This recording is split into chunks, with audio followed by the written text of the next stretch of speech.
আমার মতো যারা ছোট ছোট কন্টেন্ট ক্রিয়েটার আছে তারা ওই ভুলগুলো তো করছো না।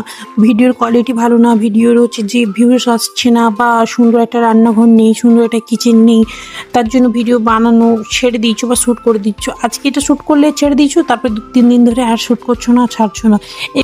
এই ভুলগুলো করছো না তো? আমি কিন্তু করেছি, তার জন্য আমার কিন্তু অনেকটা পরিমাণে ক্ষতি হয়ে গেছে। আমি 3-4 দিন ধরে কোনো ভিডিওই আপলোড করিনি, কারণ এটাই ভাবতেছি যে ভিডিওর কোয়ালিটি একদমই ভালো না, কে দেখবে, ভিউস আসবে না। কিন্তু একটা জিনিস মাথায় রাখবে, ভিডিওর কোয়ালিটি যত খারাপ হোক, আপনি ভিডিও ছাড়তে আপনার এডিট করতে করতে কিন্তু ভিডিওর কোয়ালিটি অলরেডি খুব সুন্দর চলে আসবে।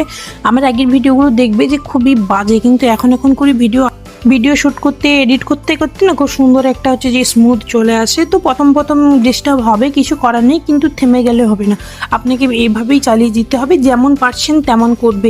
একটা লেখা লং ভিডিও দেবে আর 3টে লেখা শর্ট ছাড়বে। আমি কিন্তু নিজেও করতে পারি না এই জিনিসগুলো, যে কী ছাড়বো, মানুষ কী দেখবে, আমার কোয়ালিটি খুব একটা ভালো নয়, আমার ভয়েস ওভার ভালো নয়। চিন্তা করো না, আজকে তোমার ভয়েস ওভার ভালো নয়, কিন্তু কালকে হতে পারে। আমিও দেখো আমার মাত্র কতজন সাবস্ক্রাইবার আর ভিউস আসছে, 100-150, কোনো ব্যাপার নয়। হতে হতে ইনশাল্লাহ একদিন অনেকটাই ভিউস এসে যাবে। কোনো একটা রাত আমাদের জন্য স্পেশাল হবে, যে সকালে উঠে দেখবো একটা ভিডিও ভাইরাল হয়ে গেছে। ইনশাল্লাহ এইরকমই একদিন হবে।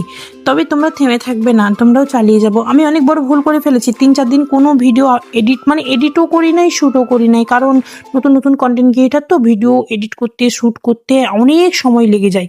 তো চলো এইরকমই করেই থাকবে, আর পাশে থেকে সবাইকার।